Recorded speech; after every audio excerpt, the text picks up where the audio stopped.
ঠিক একইভাবে সার্টিফিকেট আপনার হাতে থাকবে, আপনি অফিসে কোথায় ফর্ম ফিল আপ করবেন, সব করবেন, আপনার আসবে না।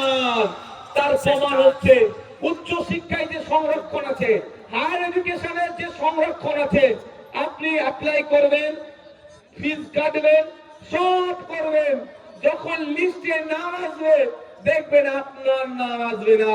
আর মমতা ব্যানার্জি কি বলবে, আমি তো ওবিসি সংরক্ষণ মুসলমানদের দিয়েছি, লাভ কি হবে ভাই? ঠিক কেমন করেছে জানেন, মাদ্রাসাগুলোতে গিয়ে একটু খোঁজ নিয়ে দেখুন, সব চুনের নীল সাদা রং করে দিয়েছে।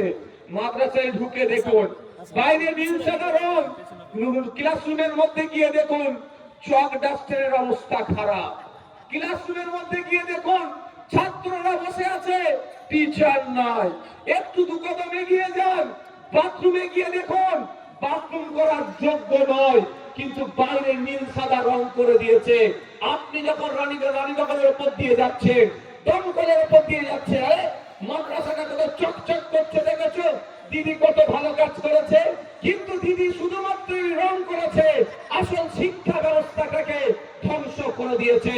একইভাবে দিদি আপনার হাতে ওবিসি সার্টিফিকেট দিয়েছে, ওই সার্টিফিকেট পুড়িয়ে চা খাওয়া আর ছিঁড়ে ফেলে দেওয়া আর বাড়িতে রাখা একই ব্যাপার হচ্ছে। ভাই এবার আপনারা বলুন, এটা থেকে যদি পরিত্রাণ পেতে চাই, ডিসিডব্লিউ ডিপার্টমেন্ট ব্যাকওয়ার্ড ক্লাস যিনি আছে, সেই দপ্তরের মন্ত্রীকে আমাকে চেঞ্জ করতে হবে। ভাই কবে চেঞ্জ করবেন? 2026-এ।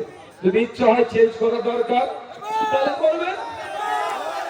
মুর্শিদাবাদের মানুষের আপনাদের জানিয়ে রাখতে চাই, আপনাদের বলতে চাই যে প্রথম পয়েন্ট আছে এখানে ওয়াকফ সংশোধনী আইন 2025 বাতিল করতে হবে। এই লড়াই কিন্তু আমাদের থামলে হবে না, এটুকু মাথায় রাখুন। আপনার এলাকার যে এমএলএ আছে, আপনার এলাকার যিনি এমপি আছেন, এমপির নাম কি?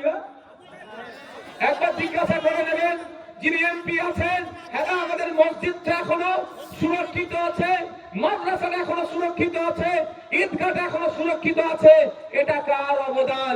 একবার আবু তাহের খান সাহেবকে জিজ্ঞাসা করে নেবেন, উনি উত্তর হয়তো সঠিক দেবে না, তাও বলে যাচ্ছি এই মাদ্রাসা, মসজিদ, ঈদগাহ, কবরস্থান, ওয়াকফ সম্পত্তি এখনো যে আপনাদের হাতে আছে, এই নওশাদ সিদ্দিকীদের মতো কোটি কয়েক মানুষের করা মামলাতে। আর মমতা ব্যানার্জি, মমতা ব্যানার্জি, কোন অভিষেক ব্যানার্জি, কোন আবু তাহের খান সাহেব কিন্তু মামলা করেনি। তাই আগামী দিন আসছে, মাদ্রাসা মসজিদকে বাঁচাতে গেলে কোন মমতা ব্যানার্জি, অভিষেক ব্যানার্জির হাতকে শক্ত করা প্রয়োজন নাই। আপনারা নিজেদের হাতকে হাতে হাত মিলিয়ে আগে হাত শক্ত হয়ে দাঁড়ান।